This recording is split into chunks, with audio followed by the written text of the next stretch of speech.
Caveman, DJ Yep. Iron Monkey. We back again. Another Yep. motherfucking Saturday conversation. Uh Episode number 98. All right. All right, we two away from 100. That 100 Yeah, episodes is buddy. about to be crazy. I don't know what we even gonna do yet, but it's gonna be a motherfucking celebration. Oh Uh, yeah. you know. Um, but yeah, man. How was your time between episodes, Playboy? What was you into? I was just cooling, man. Like if anything, I know we was talking about it a little bit off mic, but nah, I just been watching movies, TV. I have a couple of projects that I'm working on, but I don't want to say too much about it until like further into it. But I've just been taking it easy, relaxing, living a single life in COVID. That shit sucks. But it's better than the alternate. How about yourself? What you been up to?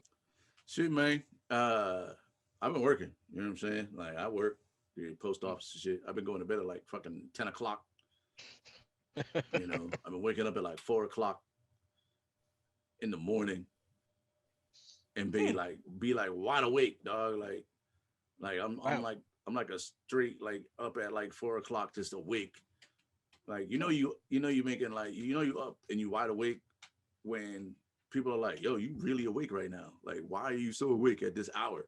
Like I'm up, Uh, you know what I'm saying, with the regular, I'm crunching watching, cereal and shit like that. Mad yeah, loud. man. I be watching like the first newscast, like that pre-newscast that come on before the news. Uh, Uh oh, for the people that's coming back from the club. yeah. I'm waking Uh, up at that time watching that news, like with the weird Spanish dude from it's like early today or whatever the fuck it's called. Like, yeah. I know what you're yeah, talking about. yeah, like with Nah, like because some, there's been times when I didn't want to watch Tip Drill on BET. I'm like, it's only so much I can watch of that. yo, the other day I woke up and they was playing the Star Spangled Banner. Oh, word? Like old school? Yeah, like old school. I was like, yo, they about to turn the TV off again. They still do this shit. uh, But then it just nah, went. but It just they played it as like the mm, reset for the day, and then it just went into like the early news. I was like, uh, oh, so this is what they do now, 24-hour TV, man. I had my nah, first. but if anything, they can't have that Indian guy come up with the, boop, the way that things are nowadays. You can't show that Indian like that. That's racially What Indian insensitive. guy? No, you never used to have it here in Rhode Island or like in Detroit or Boston. Like when after the dun, dun, dun, dun, dun, or after that they'll have the beep, we're gonna be out for this night. Well, this ends the nightly broadcast of this station, and then they'll have like that beep with Alien. Oh Also, nah, I never seen the Indian dude. It was just like a weird symbol, but I don't remember it being like an Indian dude. yeah, it But, depends on where you are. You get different things. Like station identifications and shit like that. oh I yeah, think yeah. WPIX in New York used to have it, but All I'll right. look it up. Had my first acting lesson with, Oh, with did you? with Ava Gaudet. You know what I'm saying? She Oh, she all she right. she put me through the paces. Mm, She showed me how to break down a script um, and stuff. So she gave me some homework. all So I right. gotta work my lines. I got some lines over here. I got my script, my sides. You know what I'm saying? I got some notes on there and shit. You can see. Uh, I'm serious about this acting shit, man. I mean, I mostly just want to do voice acting, but acting is acting. So That's true. you might see me in a Fiji commercial. You know what I'm saying? Oh, label Uh, out. label out. You might see me in a commercial for something. Mm, I already got a couple commercials underneath my belt, so now it's time to move into the next level. yeah, Still working on my nice. own script too, so this is also helping me uh, Mm, be a better writer, understanding what I want my actors to do um, mm. with the parts that I'm writing. You know what I'm saying? Like, so having like a little bit of like, okay, this is what I'm seeing my actor do when I'm writing these lines and this dialogue. So it's very cool. So shout out to Oh Ava yeah, for it'll help you visualize everything and put it into place much easier. It's like being a basketball player makes it a little bit easier being a coach. It depends yeah, on what position you play, but point guards, are more natural coaches because they're a coach on the court. So once you add that down, like the acting part, it makes the writing part much easier. One would hope. One would hope. But Yeah, yeah. hey, so far so good. You know what I'm saying? I got my next lesson on Tuesday. Hmm. So and shout out to Ava for squeezing me in. Like we all know, she has a very busy schedule. So I mean, Oh yeah, yeah, yeah. She's teaching out at that university, right? yeah, it's Dean College. Yep, yep. Up the college. Yep. Um, so that was dope. I mean, that's pretty much. I mean, all I've been doing, man. Like just trying to, not get bit by no dogs, and Nah. That's one thing that people joke about, and like I remember from cartoons, like dogs yo, hate mailmen. it's a real, it's a real thing, man. I It mean, really in one of is. the earlier episodes, I explained the psychology behind it. So you have to Hmm. go back. I forget what number episode it is, but I'm gonna find the clip. Probably like Uh, 95 or something. yeah, I try to not get bit by any dogs. And like I Mm. had a dog sneak up on me the other day. He was friendly, but What he was, he try to hide behind a tree like in the nah, cartoons. nah, nah. I just didn't hear him. I just didn't hear him pull up on me. You know what I mean? Like I'm putting the mail in the box. I turn around, it's a dog there. I was Hmm. like, oh shit. And he was just wagging his tail and shit. Like, what up, mailman? I was like, okay. Uh, Oh, yeah. Where you, the you fuck you did you? ain't give him the Randy Jackson. What up, dog? Nah, That's my no. dog. I was like, where did you come from? I was trying to figure out where he came from because that shit was creepy that I didn't hear him coming up. You know what I'm saying? Mm. That's why they tell us not to, like, it's important to like always be checking your surroundings and shit. But Or I have checked your my, head on a swivel. yeah, I checked my surroundings. I didn't see no dogs when I got out the truck. Mm. So he must have came from the backyard or something. You know what I mean? But Okay. shit, man, we got a dope show today, episode number 98. We got You. the world famous Tom DeNucci Oh on yeah. the podcast this week, man. We was talking about Hmm. he's got the upcoming film documentary, starring Hmm. not starring your boy, but a minute. You know what I'm saying? Oh yeah, yeah, yeah. Um, uh, it's gonna be called Knockout Blonde, um, which Mhm. is a title change, but we get into that in the interview. Um, he's got a few documentaries out right now. One on Lennox Lewis. He's got one coming up with Muhammad Ali's Muhammad Ali. only son, and Hmm. that's a dope story. We get into that story too during the interview. So we got that happening on the show today, man. But before we get into that, Oh yeah. um, we was offline. We was talking about old technology, man. Like there's a lot of shit Mm. that like we was talking about how like the cigarette lighters in cars went away. And I'm like, yo, that's basically because we started using them to charge our phones with them. You know what I'm saying? And now you can't even Yeah. get it. Like there's a space where what would be a cigarette lighter, but now it's just Mm. it's just a plug. You know, um, like because Yeah, people used to because be able to smoke inside everywhere, and now like the way that society is, you can't even smoke in your whip, even if you want to. Well, you can't light your you can't use your car to light your cigarette. You have to bring your own lighter in with you, and well, there's a couple of changes because real talk, like if like Encino Man was like nowadays, like there was a guy that was frozen in ice and some way somehow he came back. It's not real. It's a movie, but it's like yo, now he has to understand like how things are different from the 60s and 70s, 80s, and nowadays. Like even now, like you can't smoke inside, so you got to smoke outside. But even when you smoke outside, there's certain places that you can't smoke. Like they might not have no smoking signs, but I know in New York there's parts where you can't smoke in a park if they have swings. So it's like, all right, if I see swings and a slide, I can't smoke because kids might be around, yeah, so but I can't smoke that's here. more like laws and shit. We were just talking about the Oh, technology is different. You know what I mean? oh Like yeah, think about all the things that we had when we was coming up. You know what I'm oh yeah. saying? That like now it's just obsolete. But when we had them, that was like new technology. You know what I'm saying? Like cigarette lighters Mm, and cars. That was old technology hmm. for our parents. You know what I'm Oh yeah. saying? Like everybody had their cigarette lighter. You know what I'm saying? Like, but now, Hmm. and like even like cars used to have like ashtrays on the doors. Oh yeah, it was Now you don't standard. got that was like the standard shit. You know what I'm saying? So like Hmm. when you think about like what we had coming up, that's like obsolete, and it's not even that old. Like CDs, Oh yeah. Oh yeah. Forget it. CDs, dog. Like And nobody got don't CDs. even go into laser disc. Oh man, Laserdisc wasn't even that long. Laserdisc was like a 2 year bid, man. My aunt had a Laserdisc, and that shit was problematic because you used to have to flip it over all the time. like a record. It was just bad technology, man. Like it couldn't, it didn't hold shit. We watched the Star Wars trilogy on Laserdisc. Now you know that's like 9 hours worth of movies, and yeah, you'd have to flip them shits over like every 40 Make sure minutes. it don't scratch or get any pet hair on it or nothing. Laserdisc was trash, but like now, like CDs is like almost obsolete.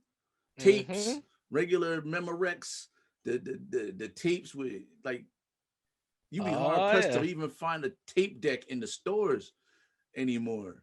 Like that technology is done, and it's not even that old. Like think about when tapes came out, not 8-tracks, but just like cassette tapes. And then from cassette tapes to CDs came out in like the mid 90s, like 92-ish, somewhere around there. And now they're gone. Yo, remember when DAT machines was supposed to be the next step after CDs because it was in a protected case and it could hold as much data and it won't skip as much?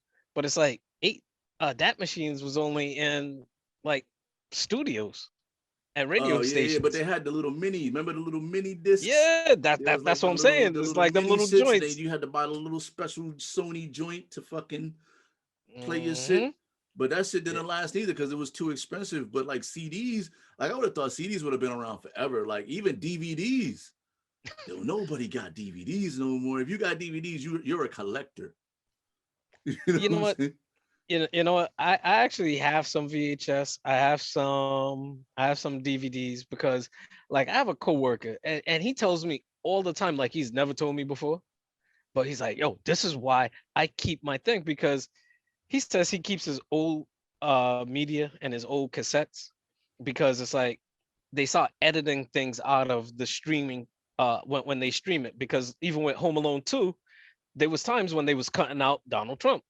But if you have the hard copy, they're not cutting that out. So you're always going to be in the know. But they'll always have like the director's cut or the new cut where they would just cut certain things. But if you have that original Star Wars, there's certain things that be in the new age. Oh yeah. Plus you got to keep that shit because you know the Mandela effect is a real thing, man.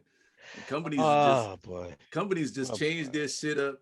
And if you don't got it, like what was the movie that like the Sinbad movie that like supposedly just doesn't exist? Jingle All the Way, not Jingle All the Way. Oh no, that's my movie. Not House Guest. Damn, I can't remember the name of it now. But there's a Sinbad movie where everybody's like, "Yo, I remember watching that shit," but you can't find that shit anywhere. Oh, not First Kid. No, because it was like only 3 that's really worth it. Yeah, he don't got that many. But speaking of the Mandela effect, like I was watching Frasier on Hulu the other day, right? Because it's one of those shows that I could watch and it helps me go to sleep. But in the corner it says CBS. I'm like, hell no, Frasier wasn't on CBS. Frasier was on NBC. But if you didn't know that and you're watching it on Hulu, you would swear that Frasier originally aired on CBS. I'm like, nah, hell no, he wasn't on CBS. You know, so that's like saying Alf was on Fox. Alf was never on Fox. He was NBC. Like, yeah, you ain't getting me with that. You know, but yeah, when it comes to that, Shazam. Yeah, I remember that movie. See, we remember watching it, but yeah, they'll be like, nah, Sinbad was never in Shazam, supposedly. You know what I'm saying? Well, but so if you got a copy of Shazam, it was highly forgettable though. We got to find somebody that got a copy of that shit. Somewhere there's a copy of that shit. You're gonna see it at like a yard sale or like at a flea market or some shit. I'll find it in streaming. Don't worry. Like I have my ways. But but when it comes to like old tech, it's like, oh man, Bluetooth? Oh, forget it. Like, oh wait, where's the wires to your headphones? Like, oh man, dog, listen. Like, right? The headphone wires gone. That's not even a thing anymore. If you got a headphones with some wires, you know you old. You know you old. Or you work in a studio. That's about the only place you see them shits. Oh yeah, because there's no lag. You Right. know? But even now, even like when you watch a lot of interviews on Zoom and shit, like they got the earbuds. And they Yeah. Bluetoothing right off their computer screen or off their phone, or like Mm-hmm. gone are the days where you gotta like run the cord down in your shirt and like around so like you could run and you could work out without the cord flapping around all in your face and shit. Yeah. Like Straight looking like you're an informant. Like trying to lean up to make sure people talking into you. or the mic, the ones with the mics, but they like way down the cord, so you gotta be like this all the time. Like, yeah, man, I'm over here. Yeah. Like looking like the fucking looking like the FBI and shit. Yeah. Like, what was that again? Like, yo, back up, B. Yo, on Yo, some it's just funny shit though. it's so much shit because like we graduated like in the mid '90s, right? So Mhm. like 25 years ago, roughly, depending on when you Oh, dial graduate. up internet. Right. You know what I'm saying? Like the shit that was like so like new and like yo, this is gonna change the game. And it did, it changed the game. But then they were Mhm. like, yeah, that's just old. Already it's old. Like we got the new way to do that shit. Man, we on 5G. We went from Oh, dial up to 5G and I'm online. Hang up the phone. I'm doing homework. we went from dial up to 5G in under 30 years, you know what I'm saying? And then Mm. but phones came out in like the 40s, 50s. Before that, like Oh, phones were around, and then they were like, all right, now we got these wireless joints, the cordless phones. mm. You couldn't take them nowhere, and it's just like the bandwidth keeps. And now it's like, yo, now you could leave your phone in your car and talk on your watch. I don't even got my watch Yeah. on. Straight Dick Tracy. Yeah, old Dick Tracy Yeah. technology from the 70s. Now it's real. Mm-hmm. It's real now. Mm-hmm. You know what I'm saying? Like, so I'm technology just is crazy. I'm glad they didn't go get smart route and putting phones in my shoe. Like, I'm glad they didn't go that route. Real talk. Like Dude, certain things they you be should never making the do. most obscure references. Like, Get I watch Smart. old TV. Get Smart was it was a terrible classic. It's a good rewatch. It's a good rewatch. Nah, See, I I rewatch it. I rewatch it on like Saturday when I don't feel like going through the streams and be like, I don't want to watch that. I don't like the subject. Something like I got old shows that I like to watch, like Barney Miller. I like Get Smart. I like Benny Hill. Like see for I me like old like shit my old because show. I know they're guaranteed hits for me. Like Married with Children. Like I like old My shows. old shows that I watch. Like if I'm looking for something old to watch, man, I'll go watch like the A Team Yeah, I watch that. or like Magnum PI. Airwolf. I'm a huge I haven't Airwolf. got back into Airwolf for some Um, reason. Like the rewatch quality is not the same. Listen, old Night Rider. I watch old Night Rider Yeah, and Night Court. Like and I watch that too. and MacGyver. I watch a lot of like the old MacGyvers. The Yeah, new I watch MacGyver, it every the now new and then. MacGyver is trash. The old MacGyver, Quantum Leap is on. I catch that Yep. every once in a while, but like Mm-hmm. I try to Wonder Years.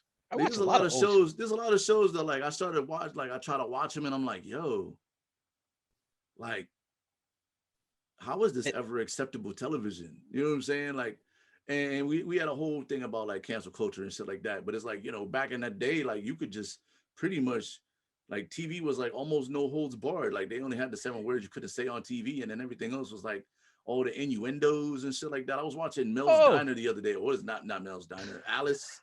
Alice. Yeah, Yeah, Alice. you know what I mean? Like Archie Bunker, like those dudes Oh, wouldn't. listen. Man, I was gonna say that too. Archie Bunker would not survive in this new age. Number one, right? He's already grandfathered in like Dave Chappelle. Number two, Jeffersons wouldn't really be that acceptable. Even though like there's been like two occasions that I can recall where George Jefferson actually said nigga. Like, yo, what are you talking about, nigga? And like, oh, yo, get out of here. Like one dude was his best friend trying to holler at Wheezy right in front of him, like right. blatantly. So like George had to call him out. But no, like some old shows just don't have good rewatch qualities, and I'm starting to realize that. Like certain shows, like Benny Hill, I always go back to.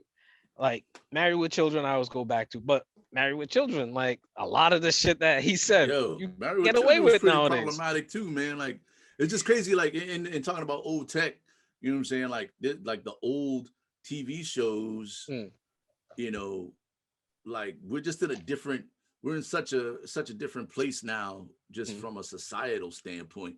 Like some of that shit that we grew up on, we can't even really a All lot right, of the wait. stuff that we grew up on, you Mm. can't even talk about that stuff without a disclaimer anymore. You can't Oh be yeah, like, oh, go check this episode. You can't watch that shit at your desk because it'd like be taken out of and, context. and aside from like anything like that's like, you know, anti-Semitic or any of that shit, Mm. like one of my favorite set of commercials is the Terry Tate office linebacker Super Bowl commercials. And I feel like they could Yeah, I never remember that. redo those commercials because he'd Mm-mm. be fucking people up in the office. Oh, it's promoting office violence. Yeah, like you can't, like it's just crazy, but they're fucking hilarious because he be lighting them up in the office. Like I feel like every office needs a Terry Tate. That's just my own Yeah, personal opinion. yo, but a lot of this is like, yo, I remember growing up, and it's like, yo, I know not to drop a bowling ball on somebody's head. I learned to separate TV from real life. But for some way, so like people can't separate TV and real life. It's like on TV, I could do that shit too.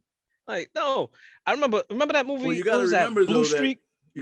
TV became real life. Like TV went from like even like Yeah, acting, even movies, like it went from like a fantasy realm to a uh reality show and of I can't think of the word I'm trying to say, but it went from like everything being like more like a fantasy, like where actors were mm, acting out a scene of things that could never really happen, or maybe in a perfect situation they would happen. mm, Now, movies and television are more reflective of real life.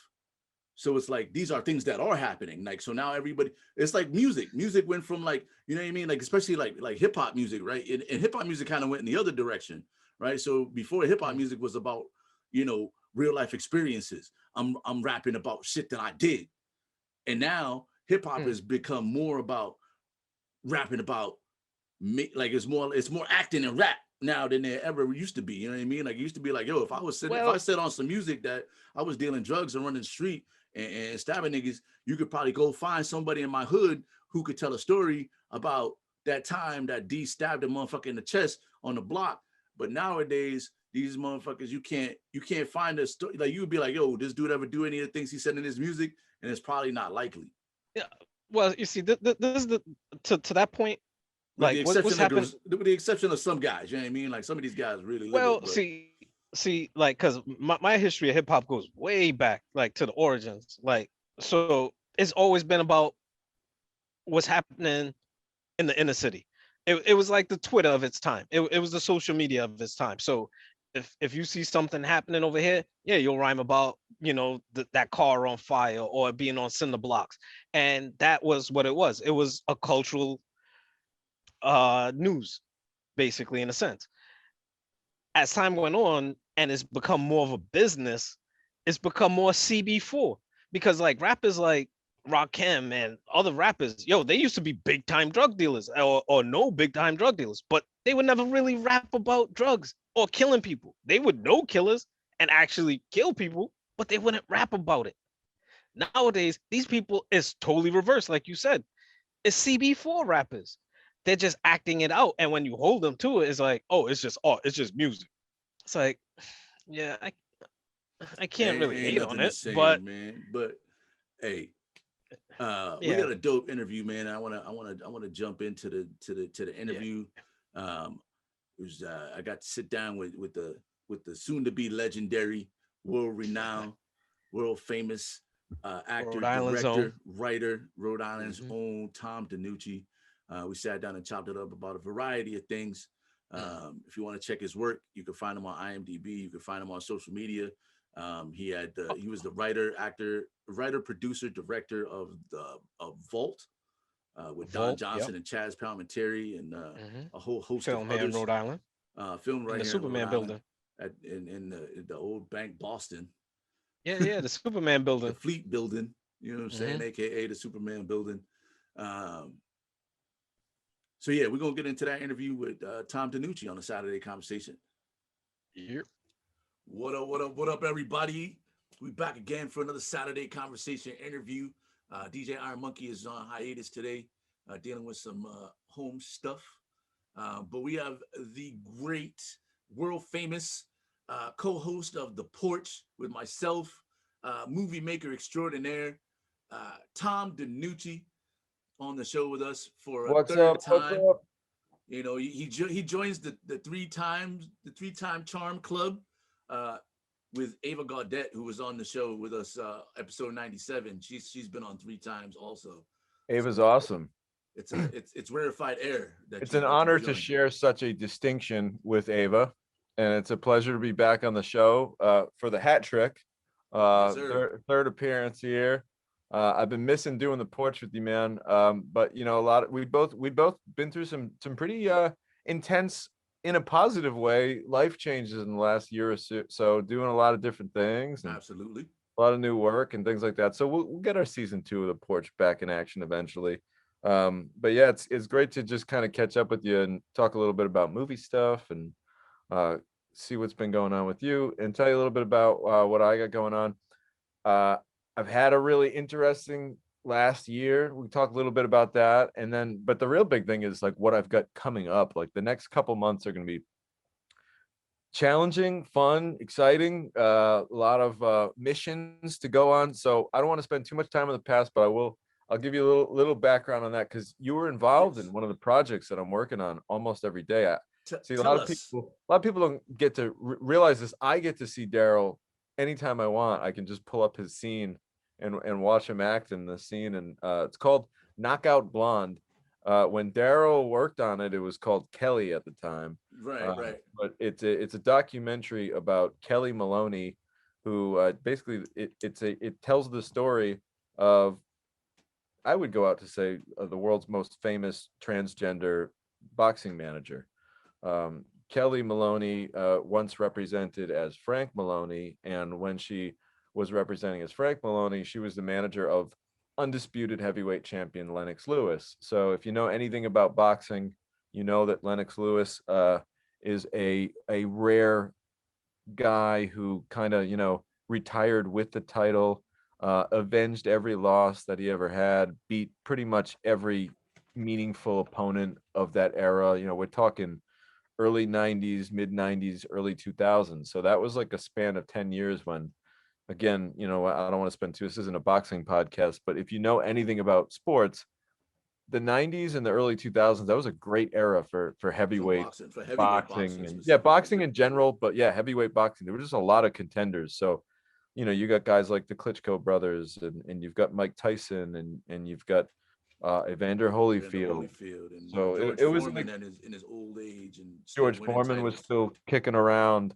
Yeah, and guys like Riddick Bowe were still around. So there was just like, it was a great time in boxing. And as you can imagine, this was the 90s. It was a very testosterone driven, man's man, masculine business to be involved in. So all the promoters, all the managers, all the trainers, these were like the toughest men that you can imagine. Real guys. I mean, the sport is literally, you know, there's a lot more to it, but at the end of the day, the sport is two guys beating the crap out of each other who could do it better. Right. I mean, that's really what it comes down to. You could talk about the sweet science, you can talk about mechanics, and yes, there's a tremendous amount of skill involved in boxing. I'm not taking anything away from it, but you got to be a little fucked up in the head to want to go in a ring and fight. And I don't mean that in a With negative way. malice. I mean that in a positive way, because I love the sense of entertainment. My point is, like, it's about as you know, it's not a world for anyone who is considered to be soft or anything like that. Not to say that transgender people are soft by any means, but at the time, in that era, in the 90s, that just was not called for. That would have been completely unacceptable. So unfortunately, Kelly wasn't able to come out. So there was a lot of turmoil and a lot of time when Kelly was living a life as Frank, with you know, living basically a life as a family man. with a wife and kids and live in this secret until eventually Kelly decided to come out and do what was best for her and her family. And it's an amazing story. And I'm not going to sit here and tell you every detail about it because I want you to watch the movie. But it's called Knockout Blonde. And this was a little unique because, you've seen this tactic before, but we didn't want to make this like homework. We didn't want to make like a National Geographic, like a boring, not to say National Geographic's boring, but we wanted this documentary to be like more like a movie. So what we did was we shot cinematic scenes, and Daryl was in a lot of that stuff. So Daryl basically plays basically like a rescue worker who shows up on the scene when our main character is, we'll say, going through a bit of an issue. So that was fun. That was a fun night. We shot that in Advantage. Tell us about your experience. Did you have fun that day? It was cool, man. Like, like always, I get the call from Tom, and he's like, "I need you for this thing," and I'm right there to try to do it, And it was cool. It was very considering that it was like the middle of COVID. Everything was like very like. It didn't feel like it was like a closed set or anything like that. It just felt natural. It was my first time on like a movie set. I know we did the commercials and stuff like that, but like it's my first time like on an actual movie set. It was dope, man. I had a good time. I mean, I got to like kind of like ad lib my part a little bit, and oh yeah, and you did make the cut. I will tell you, it's been verified that nice. You're so right now I'll tell you there's a little bit of inside information that nobody knows this outside of my little realm that I'm working with. But right now we're kind of at a crossroads where we're trying to see what's best for the project, meaning will it be a feature length documentary, a couple hours long, whatever you want to call it, or will this be one of those episodic series? It's going to be an episodic series where we have multiple episodes kind of telling this story as it progresses over the course of maybe 5 or 6 episodes. Oh wow, that's cool. It's one of those things, man, where as we made the movie, there's just so much to Kelly's life that there's so much like meat on the bone where you could make a whole movie just about her life when she, as Frank. Like, that story alone. Because the cool thing about Kelly is, Kelly's a rags to riches story. Kelly didn't have a wealthy family. She didn't have an uncle who was involved in boxing, very much like gut involved in the fight game from the ground up, and ended up managing the heavyweight champ, which again, I can't stress enough. In some circles that still means something. But back in the day, man, to be the heavyweight boxing champion of the world, like that meant something. That was like, it was like being a king. It was a title. The term like having the title, like that meant something. To the point where, boxing is just, it's in such a sad state now that, I'm a fight fan, so I could tell you who it is, but I'd be willing to bet there's a large percentage of legit intelligent sports fans who couldn't tell you who the heavyweight champ of the world is right now. There's a lot of people that couldn't. Wouldn't you agree with that? Like boxing's kind of just been forgotten. Yeah, I mean the UFC's kind of taken over the fight realm, mixed martial arts and things like that. But like this, I mean, there's still a good amount of boxing fans out there. But like the heavyweight division is a little thin, in my personal opinion. And you really only have like, I mean, you have Anthony Joshua and Tyson Fury. Even Tyson Fury, and that's really it. That's the draw. And how many times can those guys fight? Couple 2-3 times, and then it's like, all right, great. I'm hoping to see them fight at least once. Right now, I mean, it seems like there's some ducking going on, but I don't know what's up with these British dudes ducking the real fighters yeah. What's the deal? It was the first fight was a draw, right? Bit of a controversial draw. Well, Anthony Joshua hasn't fought Tyson Fury yet. Oh, wait a second. Okay. Okay, never mind. Jesus. What was the fight where the guy came down? He was dressed like Darth Vader, Oh, and he tried to say his mask was too. Damn, I can't remember his name right now. But he's a good champion too. But he's just a big puncher. I know. He got knocked right out. But that first fight, both of us are sounding like the worst ESPN analysts ever. We're like that first one where he fought that guy. That was a close one.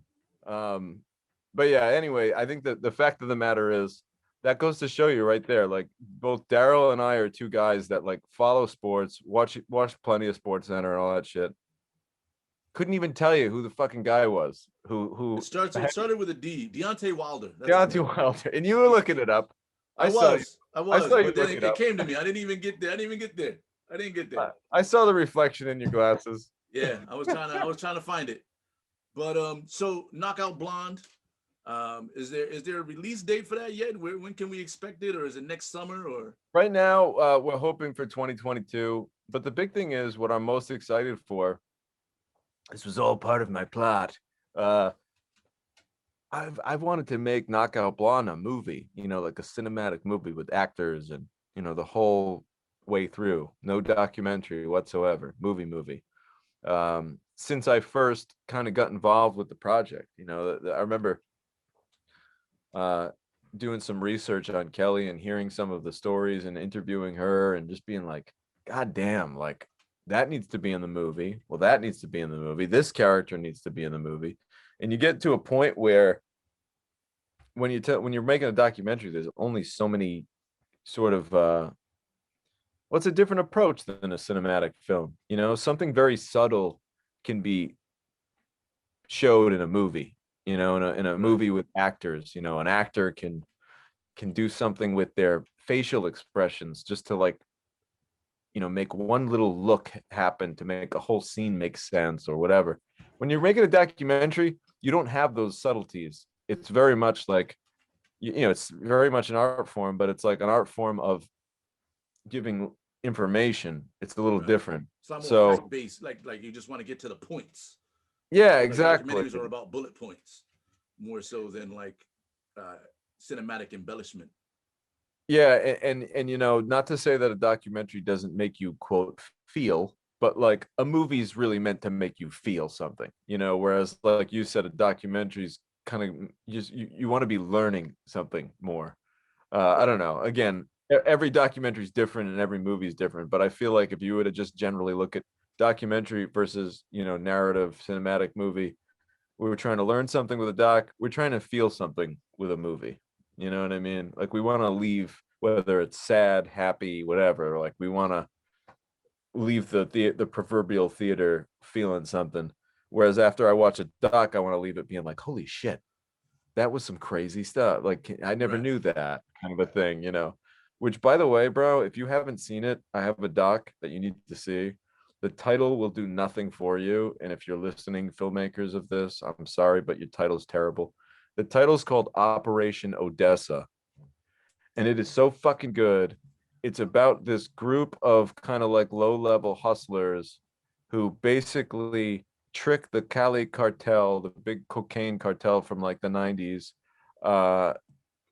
tricks them into making them believe that they have a connection with the Russian government, and the Russian government has a surplus of old submarines that they don't want anymore. And for $30 million, you can buy an old military submarine. They can load the submarine up with cocaine for you, provide a captain, and you can transport hundreds of tons and tons of cocaine underwater in a submarine. Basically, they got the first payment for the sub and get the fuck out of there. So that sounds they good. sold some very bad people a submarine that never existed. And it's an amazing fucking doc. And it again, the only reason I did watch that. You did see that with Tarzan, the guy Tarzan? Yeah. Actually, Nadine was watching it one night, and then I ended up watching it again. Really, those dudes were like weird. They were selling helicopters right? and shit. Yeah, they were. It was just when I again like getting back to like when you watch a documentary, I left that documentary saying to myself like, "Holy shit, that's fucking crazy," and then saying like, "That should be a movie." Like I want to see that movie. You know what I mean? Yeah, no, I remember I watched that. I watched it about a month ago, and I was like, "Wow, this is again, amazing." man. This is a perfect example of crappy title because again, you enjoyed it, you liked it, but you don't fucking remember it because it had a shitty title. Right. Until you started talking about it, I was like, Operation Odessa. I wrote it Yeah, down. like I'm like, I'm gonna watch that. I literally had to explain it for 20 minutes before you realized that you saw it. I'd already seen it. Yeah. Speaking of great documentaries, though, you were attached to the actual the Lennox Lewis documentary. I did a movie called Tough Love. Well, it was originally called Tough Love. It's so fucked up how they change these names on you sometimes, and you don't even know until the last minute. But basically, the distributors decided that the movie was better suited just being called Lennox Lewis: The Untold Story, which makes sense because let's face it, if you're gonna watch that movie, you're gonna be a pretty big Lennox Lewis fan, and having the name and the brandability in it, he's already got a great built-in audience, so it makes sense. So that was a cool movie to work on, and basically that was the movie that got us involved in working with Kelly and got us interested and made us realize that like, wow, this is a big story here. You know, like Lennox is cool, love the Lennox story. Something a little different about this Kelly story though, something a little exciting and you know, it's just again, see, lack of a better word, unique. It's a unique story. And I think it could help a lot of people too. You know, I think there's a lot of people that are suffering some of the same challenges that Kelly did, where they're probably feeling a certain way and are hesitant to be true to themselves, and they're probably living a life that they shouldn't be living for a long, long time. I mean, that's kind of, you know, I don't want to speak for Kelly or put words in her mouth, but you know, she lived a lifestyle that wasn't necessarily in line with how she really wanted to live for decades. We're talking decades and decades and decades. So this subject matter deals with a lot of different things. You know, we talk about struggles with depression and with various forms of alcohol and drug abuse and even suicide. There's a lot of, you know, kind of different issues that are juggled in this movie. So I do think that aside from making a very entertaining movie that gets people to, you know, feel like we were talking about, I think that this movie could help people. I think that this could be one of those things where somebody's watching this that might be going through some of the same issues, or maybe not the same exact issues, you know, maybe different struggles in their life that have nothing to do with gender. And maybe they just, you know, maybe Kelly's just inspirational for like, hey, well, if Kelly could get through that, then I can get through this. And, you know, Right. that's kind of what movie's all about. I think that's what we do when we watch movies. We kind of embody ourselves in the characters and say, all right, well, I may not be going through this exact struggle, but I'm going through something kind of like it. And I can take what I learned from that and use it in my own life. So I think there's plenty of that with this story. So I'm excited about that too. Excellent. All right. So moving forward, so we have Knockout Blonde that's coming out. And now, did you go? Is it going to go from documentary to full feature length film like you want it to go? And Yeah. what was that process like pitching that, or did they come to you and were like, let's also make this movie, or was it like it was very much, you know, it was very much kind of the next natural progression, if you will. You know, like, you know, a lot of it had to do with, you know, Chad Verdi and Rick Lazzies are great producers that I'm working with. They're kind of the generals on this one. And, you know, we worked really hard to put together a documentary that was unique, different, exciting. And I think it really, again, back to the reenactments that we shot, which you were part of. I think those reenactments helped everybody kind of see like, damn, these little tiny reenactments done very moderately in a very kind of curtailed production style, because it wasn't a full-blown movie. right? Imagine what we could do if we just really went for it. You know, so it was almost like a proof of concept, the documentary. But you know, that was Chad and Rick. You know, they have the foresight to see like what this could be and how special of a story this could be. And I've been working on another documentary, which again, back to the theme of boxing, even though it's got nothing to do with boxing itself, working on My Father, Muhammad Ali, which the title pretty much tells you what the movie's all about. I've been seeing that on your social media feed. How was that? I mean, you're working with Muhammad Ali's son? Yeah, so we're working with Muhammad Ali Jr. A lot of people might not know this, but Muhammad Ali had, I want to say 8 or 9 biological children, but only one biological son. He had all girls and one son. And that one son has the name Muhammad Ali Jr. So a lot of people don't know, but right now there's a Muhammad Ali Jr. with the blood of Muhammad Ali walking around, and he doesn't get a lot of press. He's very non-publicized. And frankly, he's kind of the black sheep of the family. He's kind of been outcast in a lot of ways. And part of that's because of some struggles that he's had with some various issues. And I'm being choosy about my words just because contractually there's some things that I can't really get into. But Muhammad Jr.'s faced some stuff that have kind of, his family's ostracized him a little bit. And you think Muhammad Ali, you think, wow, being the son of Muhammad Ali must be great, must be, you could get any toy you wanted, you could go any place you wanted, any adventure, that your world is your oyster. But it was tough. It was tough on this guy. And some of the, you can imagine we were able to unearth some amazing stories that just, I'd like to say, have never been told before about Muhammad. And you're talking, when you think of Muhammad Ali, there's a guy who's been the subject of numerous, books, documentaries, TV shows, like magazine articles. I mean, you'd like to think that, like, there's nothing that hasn't been said about Muhammad Ali. You'd like to think that an expert fan, like, well, you could literally, everything's out there. But I gotta say, man, there's some stories in this documentary that I don't think anybody has ever heard about except for Muhammad Jr. and his dad, who's no longer with us. So that's my father, Muhammad Ali, and it's one of those things where we're excited about it, and who knows, that might just be a feature film down the road someday too. That's what's up. I see you've been doing a lot behind the camera. Are you doing anything in front of the camera? Are we going to get to see your beautiful mug on the other side of the camera soon? Oh, it's funny you mentioned that, man. So it's been a while. I haven't acted in anything in over a year. Last time I was in anything was a movie called Money Plane back in December of 19. Oh yeah, that's right. You got to slap the shit out of Edge. Yes, that's right. I got to work with Edge, which was really cool. So it's been a while since I've been kind of in that mode. And a lot of that's to do with, pandemic was tough. There wasn't anything going on. And there's a little horror movie that's happening in Connecticut that I'm going to be a part of, which I'm really excited about. Still kind of a working title. Not a lot of details available for that one just yet, other than the fact that I'm going to be playing a very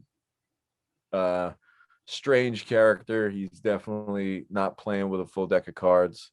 He's a little crazy, and he does very bad things in this movie. It's it's kind of, I don't want to call it a slasher movie, but it's one of those, it's definitely leans towards, it airs in the side of horror, and should be fun. So I'm excited. It's always fun to play, characters that have a little bit of a twisted edge to them. Is this your first time playing a weird character like that in a horror flick? Definitely to this degree. I've played some bad guys before, villains and stuff, but nothing like this. This guy's he's basically like a copycat killer, kind of a deal. Okay. Probably not supposed to reveal that, but that's okay. Everyone forget that you heard that. Everyone forget that. We'll just you didn't hear that. Yeah, nobody heard it. Erase it. It's gone. So I'm doing that, and then I invited you. Hopefully you can make it, Daryl. I'm making a movie right here in Rhode Island in end of April into the beginning of May. And that one is totally different. It's kind of funny. I go from doing this pretty aggressive horror movie to doing a family comedy called Mr. Birthday, which is, I know it's definitely a change of pace, but Mr. Birthday is an adorable concept. Gentleman by the name of Matt Tucci is kind of his brainchild. He's producing the film. It's just a great story about a guy who gets called upon to perform a very unique job. There's a secret organization that monitors kids who have a crappy birthday. And if a kid's going to have a rough birthday, meaning like little Timmy invited everybody in class and nobody showed up, well, mom or dad or whoever the guardian is can call this service up, and this guy, Mr. Birthday, will show up. And I don't want to call him a clown, but he basically he finds out exactly what the kid is into. Like, your kid, like, he likes baseballs, he likes dinosaurs, what does he like? And whatever the kid likes, whether it's a boy or a girl, he'll show up and just give them the greatest birthday experience of their life. And he kind of comes in, he's a fixer, he's a birthday fixer. Kids crying, kids having an awful day, he shows up, he makes them feel better. He's like the Ray Donovan of birthdays. He's the Ray Donovan of birthdays. That's awesome. Yeah, exactly. What's he like? Chocolate cake, vanilla cake? What kind of cake? So it's kind of a cute concept, and I'm excited to make it and channeling a lot of those old school, Mrs. Doubtfire, and a lot of the movies that I grew up on that are, just, again, like, you forget sometimes, like, because sometimes we think that these kids movies are getting corny or cheesy. A lot of like those classic kids movies were funny, man. They were good movies. They had like a lot of heart, and that, I'm trying to channel some of that. I don't have any kids myself, so I'm kind of out of that game, in the sense that, like, a lot of filmmakers that I know that have families, like, well, like, oh, I just saw whatever. I just saw, they've seen all these kids movies because they have kids. So for me, it's a little different. I watch them and I scout them like a football coach watching game film, and I'm like, all right, strong opening montage. They like that. The kids are they're into that. Like, oh, okay. Like, you learn these little like formulaic things that, like, because it's different. Obviously, when you're telling a story geared towards an 8-year-old, it's totally different than telling a story geared towards an adult. There's different, every couple minutes you want to have a joke. Every few minutes you need to like remind them of the story, even, like you get those lines of dialogue written to keep a kid up to speed who maybe wasn't paying attention to that first part or whatever. And I mean, hey, we do that for adults, but it's just different. So it's been great, man. I'm very fortunate. I've been able to kind of like work in a lot of different genres and just paint boldly with many different colors this last year. Like, just try a lot of different things out, and I think whether you're whatever form of art you do, doesn't matter, painting, singing, magic, whatever it is. I think it's always a mistake to stay one-noted.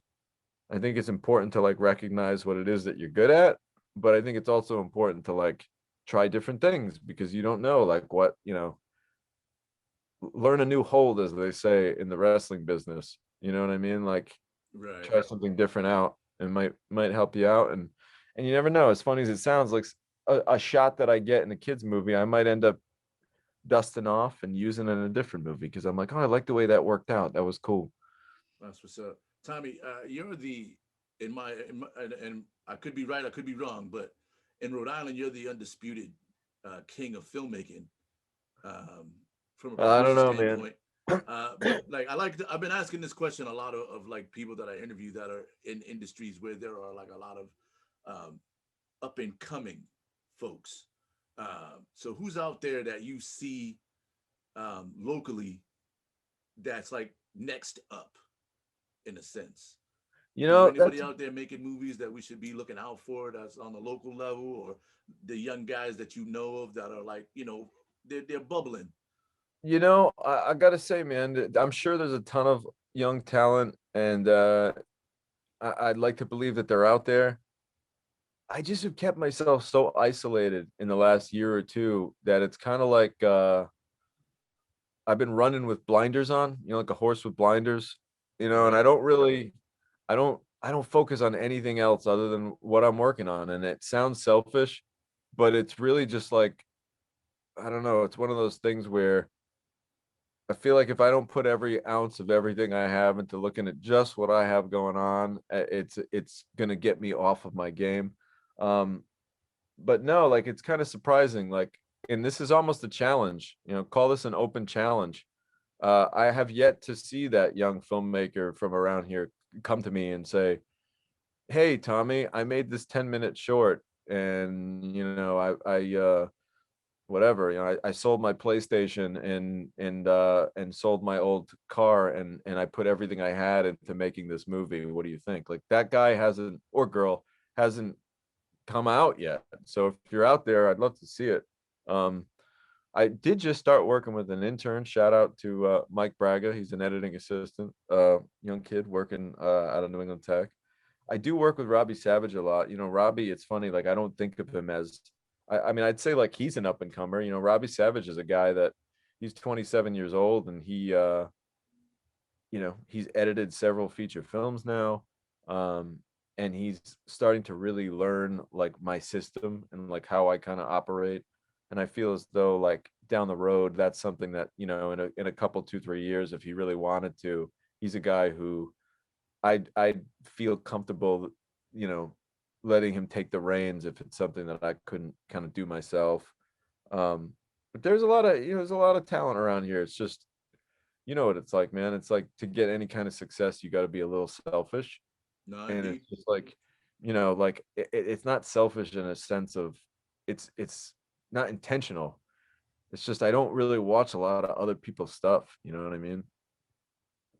That's what's up. Listen, young filmmakers, new filmmakers, the challenge is out there for y'all to make a run. You know what I'm I'm saying? waiting. So you got the undisputed king of filmmaking right now in Rhode Island. Uh, he Maybe got it. not all of Rhode Island, but definitely Cranston. Well, who else? Who else is making feature films in Rhode Island? We Oh, don't that's even true. know. You know I what I'm don't know. saying? I Like you're mean, the guy. If it's a feature film and it's coming out of Rhode Island, it's coming through you. I'd I like mean, to. I'd like to think so, but at the same time, I do welcome anybody else. You know, it's funny, man. I had a phone call today with a 16-year-old kid who I've worked with in movies in the past, and he wants to get involved in filmmaking. His mom hit me up and said, "Hey, will you talk to Jack?" And I said, "Yeah, absolutely." And got on the phone with him today, and you know, gave him a good little strategy on how to get his film off the ground. So like, if people want advice and they've got, you know, they've they've uh they've got a kind of, I don't want to say a head on their shoulders, but like I don't like giving advice for nothing, you know, like, but if I feel like this person's really going to use the advice, then I'm happy to help anybody, you know. and I can attest to that because I've hit Tommy up on numerous occasions with being stuck on the script or you know, and he's been very good about just hitting me back and being like, try this, do this, check this out. And listen, I haven't had a lot of time to write with this post office gig, but um, when I do sit down, I have my notes right in front of me, and I'm almost done. I'm like I was going I'm to like ask you, 70 man. pages in right now. 60, Oh, that's good. 68 pages in. So I figure I got another few to go. Oh, that's sick. Yeah, you're in a striking I'm distance. within striking distance of getting to an ending. Hell yeah. Um, so Well, you had soon I'll have something for you to consult me on. I was going to say, with all of you, your watchers, viewers, listeners as witnesses, when you're done, I will read that and we will have a little porch session and break it down. That's what's up. All right, man. Well, Hey, Tommy, we it's love you been coming great on, chatting man. with you. Hey, I want to get something from my social media We live on the show. live on the show. I'm breaking all kinds of regulations and I'm gonna, we're on a podcast right now. This is very like multiple levels. We're on a podcast making a story. About the podcast. Exactly. Okay, that's what we're doing. All right, that's what's up. Just make sure you tag me in it. I always, I always take a little picture, but I've mastered being able to do it without you seeing the phone. Oh, It's like, really? it's like incognito pictures. Well, I'm gonna You know. pose then. All right, so pose. All right, Tom's gonna pose. There we go. Bam, it's already done. I took like 7 already. Nice. I love it. Well, it's always great catching up with It- you.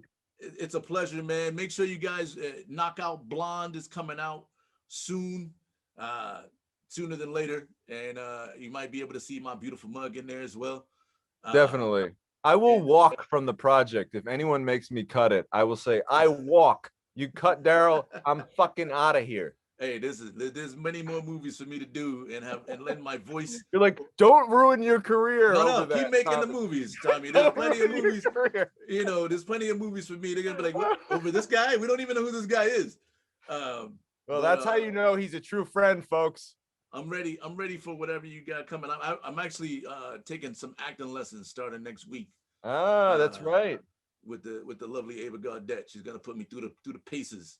Well, Ava's a terrific actor. I'm sure she's an awesome teacher, and you're gonna have a blast. You know, so and Mr. Birthday is coming soon, too. So light up the candles, baby. Light them up, Tommy. We appreciate you coming on, man. Hey, make sure you follow him on all the social medias. What is it?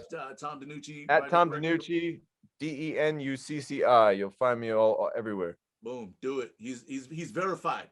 We out. Thanks, Tommy. Thank you. See you guys. Yeah. And we back. Great interview with the world famous Tom DeNucci. You know, check him out on all the social medias and check out all the movies, man. Knockout Blonde is coming out hopefully soon. You know what I'm saying? I'm in it. You know, he said I made the cut. He said I made the cut at the time of the interview. So hopefully I'm still there when that shit comes to film. So we don't have to ask for the Zack Snyder cut. Nah, I don't have to ask for the Zack Snyder cut, man. I'm about to be able to start my IMDb page. You know what I'm saying, with my one movie credit. But hey, it's more than mine. It's you got to start somewhere. And you know, with my acting lessons, yeah, about to be there. Yo, you got to see if there's a Money Plane Part 2 though. A Money Plane Part 2. I'm on it. I'm on it. You know what I'm saying? He's about to film something in the next couple weeks. So hopefully, you know what I'm saying, there'll be a cameo for me in it. You know what I'm saying? And we'll see what happens, you know. If he needs a ball back, I'm here. I'm trying to beef my movie game up. But yo, it's that time. Pretzels are making me thirsty. It's that time where we got our fast, hard hitting topics. You know what I'm saying? We don't spend no real time. We just give the hot takes on how we feel about it, and then we keep it the fuck moving. Yeah. So we're gonna start off. With your boy Kanye. All right. Kanye West canceled by America,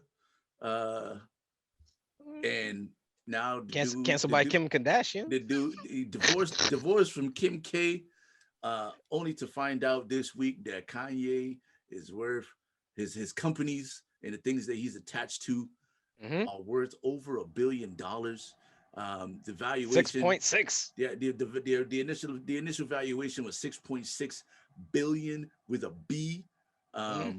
Realistically, it's probably about, the articles I've read is really about 1.5 billion, but still that's a lot of fucking money. Kanye is according to Forbes magazine, Kanye is the richest Black person in America. The richest Black person in America. Kanye West. Richest Black man, because I don't think he's lapped Oprah yet. You don't think I think it said Black person. I have to double check the article. Yeah. Well, the way I feel about it real quick is Oprah money is different though. Oprah money is different. That's actual real money. That's yo, I could go to the bank and take out this money. You know, Kanye's money is different. But either way, it's like, I know a lot of people cancel him for a lot of things that he said, a lot of things that he's done. My thing is me personally, I wanted to be afforded the ability to say what I want, do what I want, and if there's a misunderstanding, somebody actually speak to me and actually see where I'm coming from. And if I'm wrong, yeah, I would admit that I'm wrong during the conversation. But you know, like with him, he's done what he needed to do to get where he got. I'm not willing to do a lot of those things, so that's why I'm here where I am. You know, so love it or hate it, he's doing it.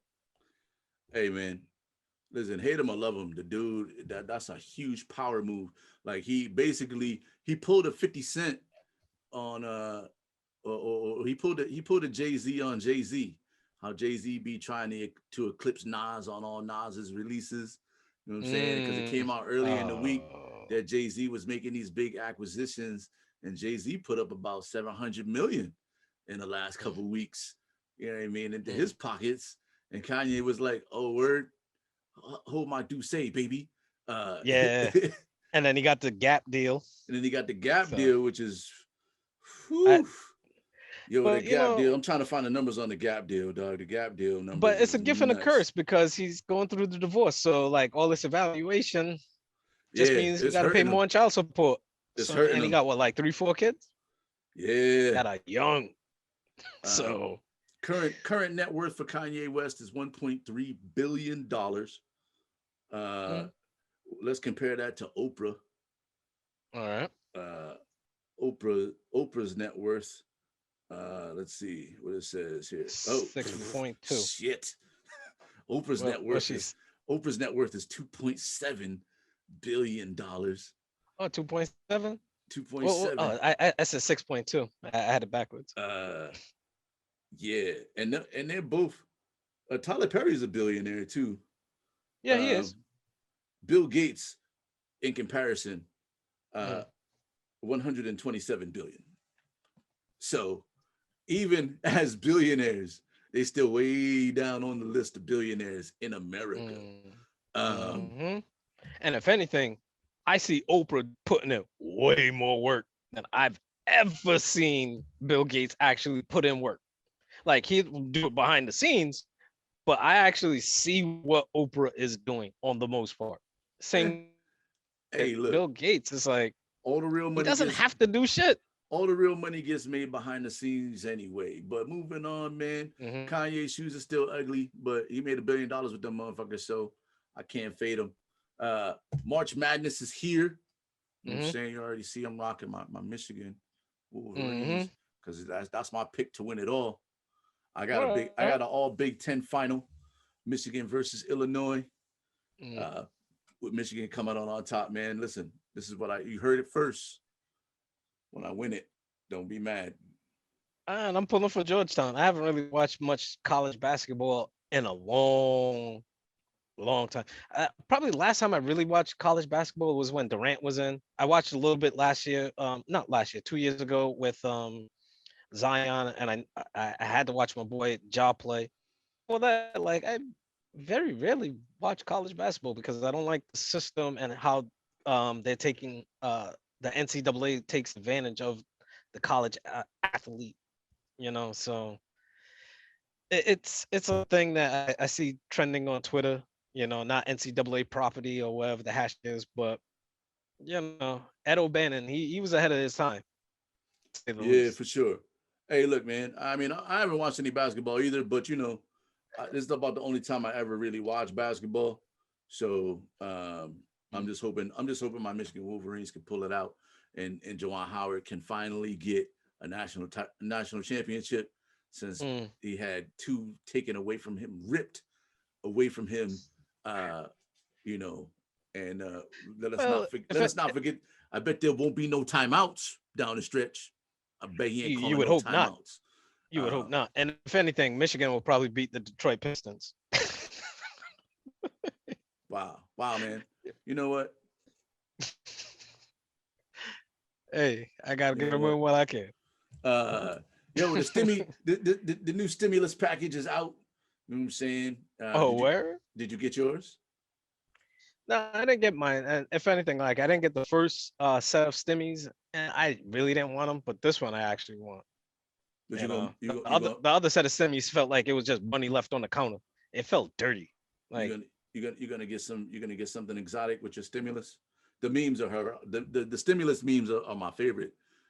My favorite thing. Like going to Bed Bath & Beyond, asking for Beyond. Yeah. Yo, where the Beyond at? Yo, where the Beyond at? Is it behind the curtains? Take me to the Beyond section. You know what I'm saying? Motherfuckers talking about getting dolphin ankles for dinner and shit. Just the most exotic, wild shit ever.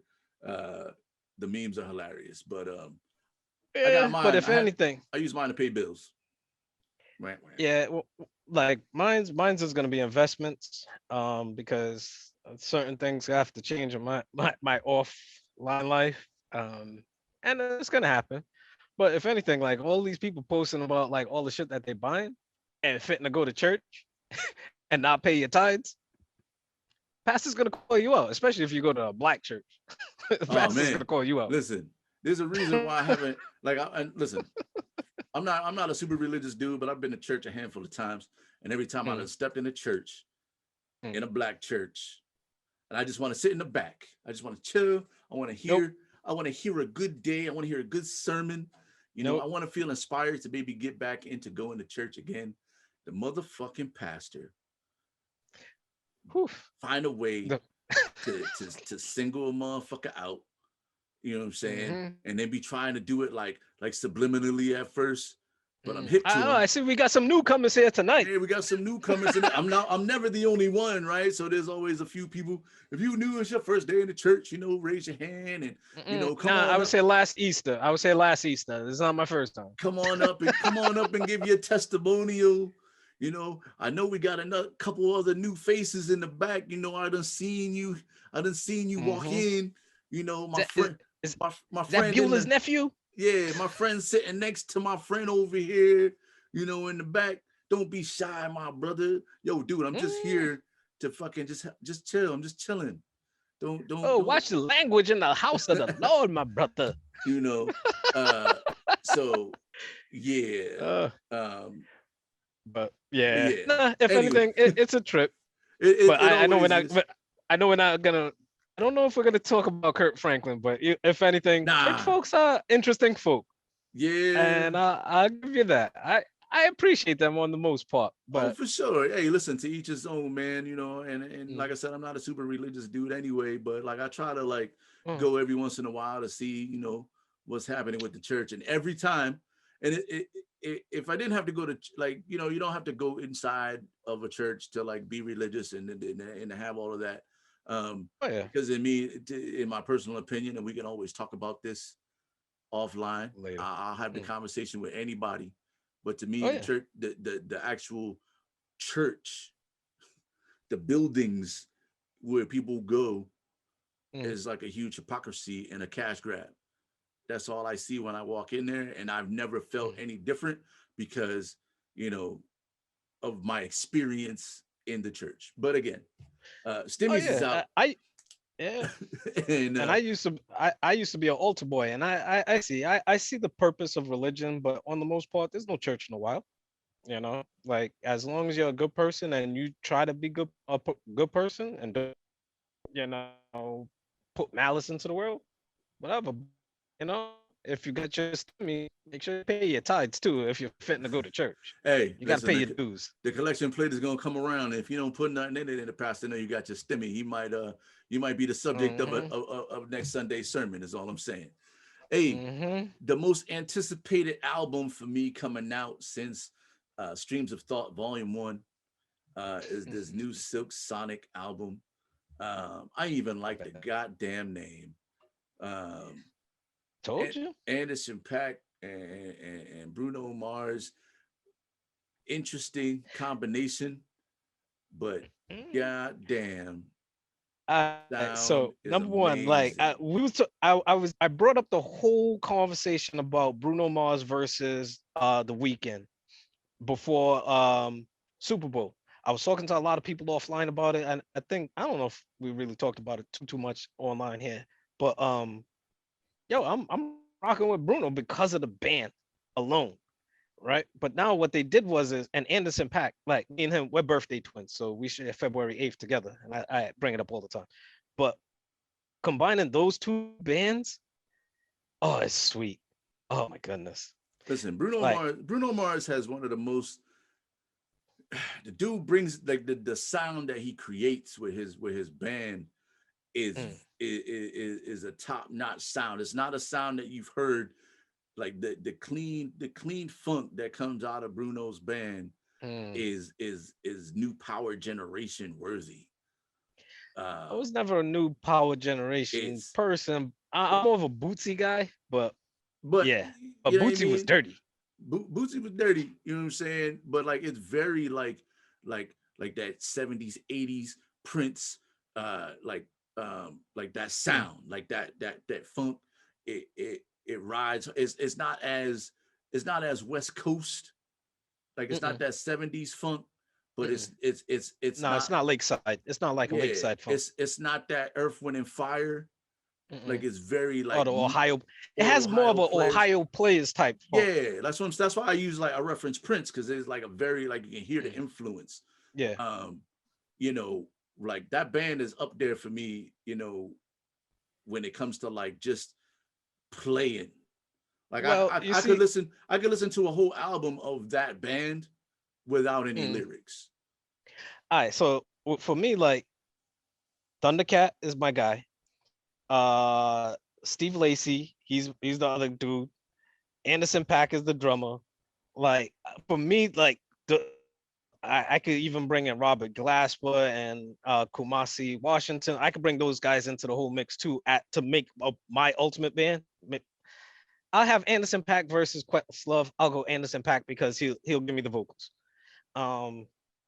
Yeah, but from with Anderson .Paak, from a pure instrumental standpoint, Anderson .Paak is not fucking with Quest. Oh no, he's not. He's not. From a pure drummer standpoint.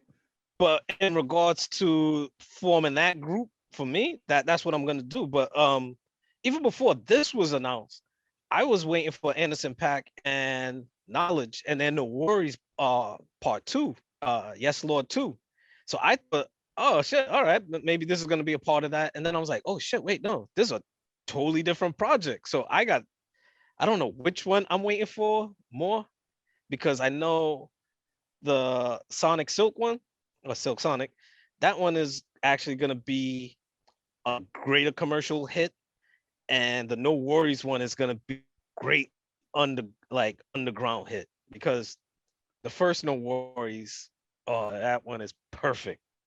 That's like Dr. Dre and Snoop type perfect, like Biggie and Puff perfect. It's a super hard power move for Anderson .Paak also, because he brings himself into a more mainstream, you know what I'm saying, a more mainstream vein with this Silk Sonic project that's going to put him on the map in front of people who would not ever look out for him. You know what I'm saying? So like from that aspect, like, you know, I think like, and that's taking nothing away from his talent as an artist, but he's not a mainstream guy. You know what I'm saying? So like, for as far as like having like a #1 hit, or like a mainstream like pop Grammy nomination, where like the mothers and the grandmothers, like our mothers and grandmothers, or like our friends' mothers and grandmothers will be like, who's this Anderson .Paak dude now? Whereas before, he might have slipped under the carpet. Yeah, even though like on his last album that he came out, like the push is the push that Dr. Dre, the Oxnard one. It was it's Dr. Dre fueled. So, and then he had one of his first singles he had it with Smokey Robinson. So it was like, you know, they've been pushing him because he's been around for a long time. Like I've been rocking with him since the the Breezy. Damn, I can't even remember the name right now. But like I was rocking with him for a while now. And then I was like, oh shit, I share a birthday with him. When I started putting more and more of his music onto my podcast, I'm like, all right, he's about to break through. He's about to break through. Now with this, he's gonna break through for real. Yeah, he's gonna break through, and I think it's a great. He's gonna be on the 92 Pro FM now. Yeah, that's what I mean. Like, it's a great move for him to be like, yo, let me align with Bruno, because Bruno's already there. You know what I'm saying? So like, and big on Bruno Mars for being willing to reach back and grab another talented dude to bring him up. You know what I mean? To that level. You know what I'm saying? And like work. Like I think that just the sound together is gonna be fucking nuts. Yeah, because like I know offline when I was having that weekend Bruno Mars conversation, my boy, he was like, oh, what about Anderson .Paak? I was like, nah, he hasn't done a Super Bowl yet, so he can't be a part of this conversation. But yeah, that's my guy. And then even still, when we had that conversation, this was pre-Super Bowl. So then after the Super Bowl, when I was like, oh shit, the universe is actually listening to me. You know, and then with the Ghostface versus Raekwon, the universe is listening to me. Hey, that's gonna be a dope versus. That'll be the first versus I watch in a while. when that shit comes up. You know, Ghostface versus Raekwon. Oh, I'm Team Ghost. You Team Ghost? I'm Team Ghost. Without even blinking, I'm Team Ghost. I'm gonna just watch it, cause you know when it comes to Wu, you know what I mean. For me, it's Method Man and then everybody else. But Ghost is like 1B. I like Ghost vibe better than everybody else though. Like I like his style, his flair. You know. Yo, if anything, you gotta peep that project that they had together. It was Ghost, Ray, and Method Man on the whole album together. Just those three. Dope. I remember they had like one major single. But yeah, not peep it. Yeah, wait, yeah, this single had that Michael Jackson sample. Oh, all right. I have to look out for that. But yo, our fast topics went a little long today, but that's because sometimes that's just what happens. You know what I'm saying? I will get better in time. But hey, no. Sometimes they fast, but they not. We didn't spend 45 minutes talking about the 5 topics, so it's still fast. You know what I'm saying? I didn't delve too much into Kanye and we usually dig much deeper when we get to going. So that's our fast 5 topics for this week, and that's gonna do it for another episode, man. Episode number 98. Hey, we're coming up on 100. We got to do something special for our 100th episode, man. It's gonna be a fucking celebration. As always, make sure you check us out on all the social medias. Make sure you go on over, look us up, the Saturday Conversation on YouTube. Make sure you hit the like and subscribe and the notification bell. Don't forget, we had 149 subscribers. We're trying to get to 500. So tell your friends to go on over and subscribe to the motherfucking podcast, man. Check us out on everywhere where you can get a podcast. I've been a little slow on putting the audios up, but I'm gonna be working hard on that. Getting that up for your listening pleasure as well. Yep. Follow us on the social medias, man. We'll check y'all out next time. Peace.